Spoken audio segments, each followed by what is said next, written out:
ಏನು, ಅದರ ಮಹತ್ವ ಏನು, ಅದರ ಮಹಿಮೆ ಏನು, ಇದನ್ನೆಲ್ಲ ನೀವು ಓದಿದ್ದೀರಿ. ಹೆಚ್ಚಿನವರು ಓದಿದ್ದೀರಿ ಅಂತ ಅನ್ಕೊಳ್ತೇನೆ. ಯುಗಾವತಾರ ಶ್ರೀರಾಮಕೃಷ್ಣ ಭಾಗ 2, ಯುಗಾವತಾರ ಶ್ರೀರಾಮಕೃಷ್ಣ ಭಾಗ 2, ಅಲ್ಲಿ ಒಂದು ಅಧ್ಯಾಯ ಬರುತ್ತೆ, ಭಕ್ತರ ಕಲ್ಪತರು. ಭಕ್ತರ ಕಲ್ಪತರು ಅದನ್ನು ಓದಿದ್ದೀರಿ ಅಂತ ಅನ್ಕೊಳ್ತೇವೆ. ಆದ್ರೆ ಎಲ್ಲರೂ ನೆನಪಿಟ್ಕೊಟ್ಟಿರಲ್ಲ, ಹೆಚ್ಚಿನವರು ಮರೆತು ಹೋಗಿರ್ತಾರೆ, ಕೆಲವರಂತೂ ಓದಿ ಮುಗಿದ ಕೂಡಲೇ ಮರೆತು ಬಿಟ್ಟಿರ್ತಾರೆ.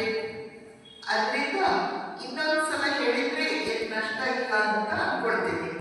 ಒಂದು ವೇಳೆ ಮರೆಯದಿದ್ರು ನೆನಪಿದ್ರು ಕೂಡ ಅದನ್ನು ನಾವು ಮತ್ತೊಂದು ಸಲ ಭಾವಿಸ್ಕೊಳ್ತಾ ಹೋಗ್ಬೇಕು.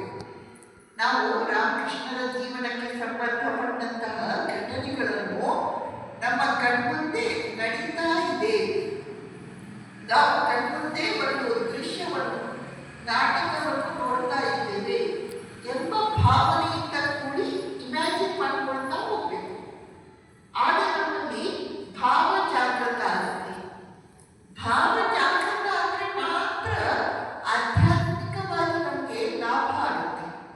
ಇಲ್ಲಾಂದ್ರೆ ಸುಮ್ಮನೆ ಪ್ರವಚನ ಕೇಳಿದ್ವಿ ಅಷ್ಟೇ. ಭಾವ ಜಾಗೃತ ಆಗದಿದ್ರೆ ನಮಗೆ ಆಧ್ಯಾತ್ಮಿಕ ಲಾಭ ಆಗಲಿಕ್ಕೆ ಸಾಧ್ಯ ಇಲ್ಲ.